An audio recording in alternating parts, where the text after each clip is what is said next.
122 persons killed. COVID is real. We could bury 5 at a go. We're going to bury more. We only want to alert the public. The COVID is real, and therefore protect yourself. Observe the national protocol measures to protect yourself, protect your family.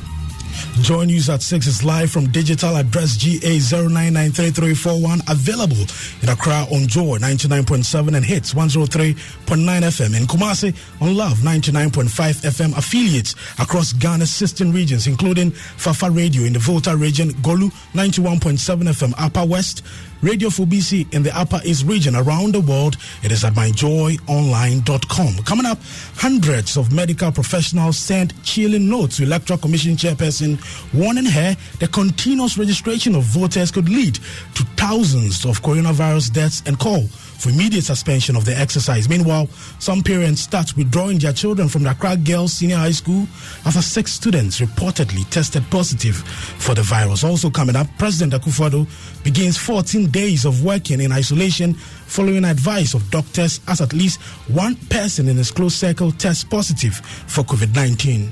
In business, major boost for local automobile industry as President Akufo-Addo directs all ministries, departments and agencies to purchase locally assembled vehicles effective this month, more in 15 minutes. And later, NDC's John Mahama expected to name his running mate for the 2020 elections today. We'll tell you what is likely to happen.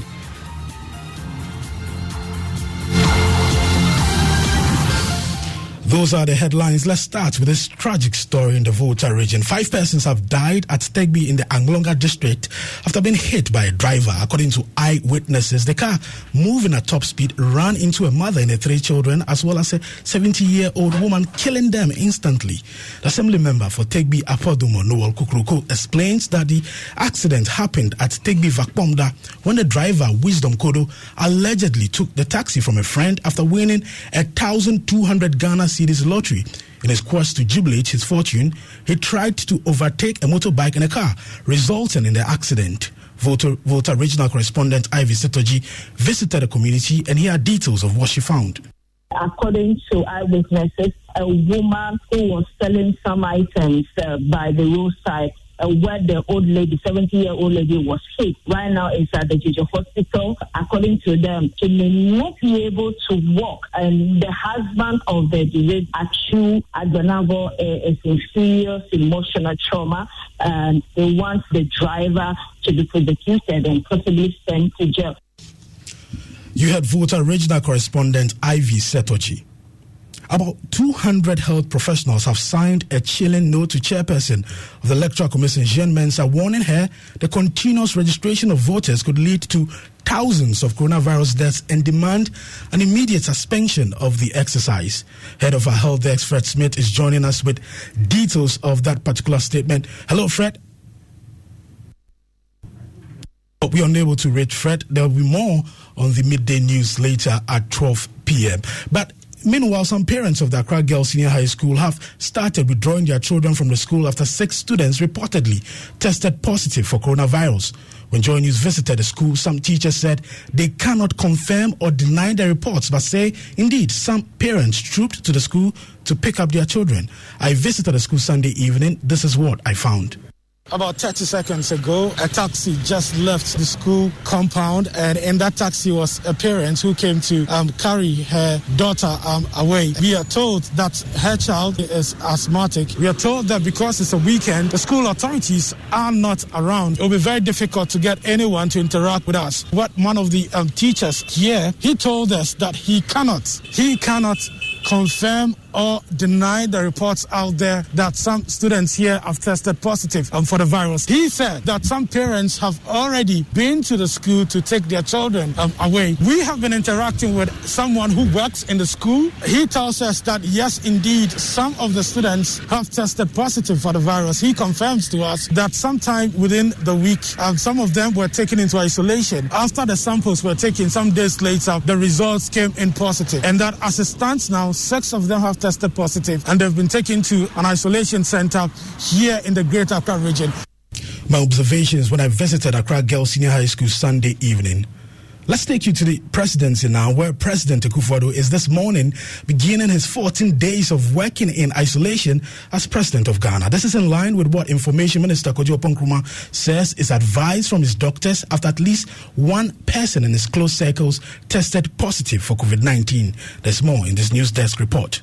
Are they using the Ghana card? Yes, they are using a lot of them. We are having more of Ghana card as compared to the passport. President Akufo-Addo's last major public engagement was on Thursday, July 2, when he toured some voter registration centers. Concerns emerged about the lack of adherence to social distancing during a tour. Director of Communication at the Presidency spoke on the matter. If you go to the various registration centers in these 5 places the President went to, strictly all protocols that were outlined by the Electoral Commission were to be respected. Definitely, when it's undoubtedly a stronghold of the new patriotic party. Definitely, once people get to know that the President has arrived at that place, definitely there'll be a mass of people. Definitely, it's not something in these circumstances that are to be encouraged. Mr. Akufo-Addo will no longer be spotted at a public function for the next 14 days. This was after at least one person in his close circle tested positive of the fast-spreading COVID-19. The Information Ministry says he will be working from the presidential villa at the Jubilee House. That was a news desk report. To the Upper East region now, the Upper East Regional Security Council has deployed military personnel to calm tensions in the Kasina-Nankana municipality of the Upper East region. It follows clashes that have led to the murder of a 75-year-old man. Though the cause of the clash has not been confirmed, residents claim the dispute between the communities of Kadinga and Doba are over the siting of a police post on a piece of land there. Upper East Regional Correspondent Albert Sori has more in this report read to you. On Friday, a 75-year-old man was murdered in his house at Kadinga, Apimpingo, by some yet to be identified assailants. Some other persons are said to have been inflicted with cutlass wounds, and a number of houses set on fire in what is believed to be related to a land dispute. The daughter of the deceased narrates what happened. When it is this afternoon that they started. So when they came, they were shooting here, this house. And they were hiding there, but the children left. So where he was hiding is where they were going to burn. So when they were inside the house, he was trying to escape to burn. And then when he tried to escape, to run away, then they went and cutlassed him.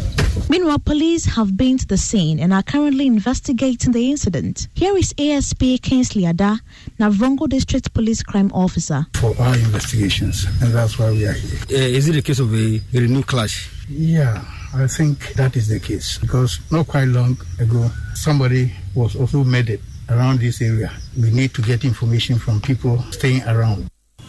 Albert Sori's report read to you. Meanwhile, Upper East Regional Minister Tangoba Abayage has hinted of a meeting by the Regional Security Council. She says it will investigate the matter.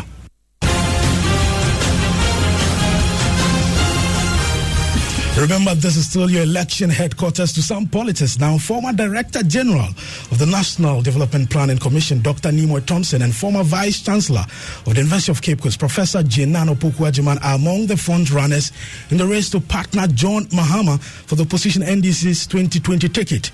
Former Finance Minister Dr. Kwabena Dufour and the former Health Minister Alex Sigbefia are also in strong position. Mr. Mahama is expected to announce his choice today after an NDC National Executive Committee meeting. Winston Amwa is deputy head of our political desk and joins me here with some more on this. Winston, who is winning today's race? Well, Maxwell is a bit dicey. So sources indicate that former Vice Chancellor of the University of Cape Coast and former Education Minister Professor Jane Opoku-Agyeman seems to be in the lead. There's also a strong contest coming from Dr. Kwabena Dufour. Alex Sigbefia's name has come up. So is Dr. Nimoy Thompson, one who has publicly admitted that his CPP. The thing is that many watchers would want to see or believe that it's time for a female running mate, and that's Tip Nana Opoku-Agyeman to emerge as the running mate.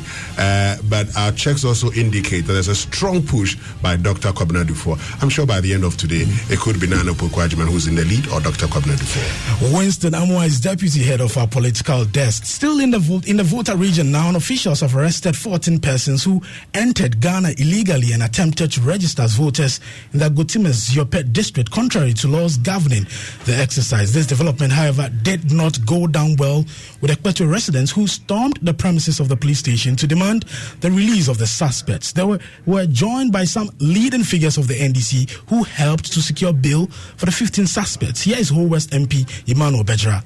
This is our region.